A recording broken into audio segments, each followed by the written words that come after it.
are at least as important as the overthrow of those who are without God.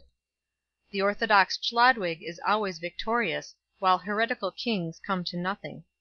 Gregory desired to write classical Latin, but the country speech which he heard around him frequently betrays itself, and supplies us with interesting examples of the way in which the tongue of old Rome was gradually changed into the modern Romance languages.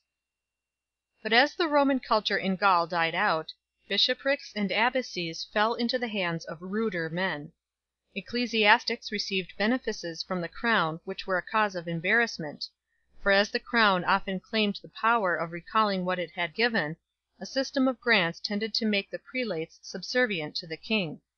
On the other hand, when the crown, as was sometimes the case, sought the aid of the bishops against its unruly feudatories, they in their turn naturally used the opportunity to gain concessions for themselves.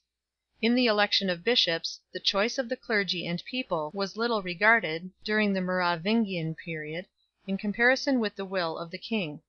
The lands of the Church were subject to tribute, and the cultivators bound to service in war. Even bishops took the field and bore arms. Councils were not assembled without the consent of the king, and their canons had no force without his sanction. And as ecclesiastical affairs came to be dealt with in the great council of the nation, where both clergy and laity were present, synods of the clergy alone declined in importance. The bishops were, however, very powerful persons. They exercised in many cases judicial functions, and their excommunication was much dreaded both for its spiritual and its temporal consequences. Over their own clerks in particular, who were frequently drawn from the vassal class, for the free warriors did not generally find the clerical state attractive, they exercised almost despotic power; but they were themselves responsible to the king.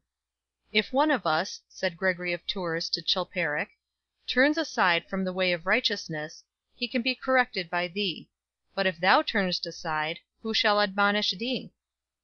In this state of things, as may be readily supposed, the power of the see of Rome was little regarded.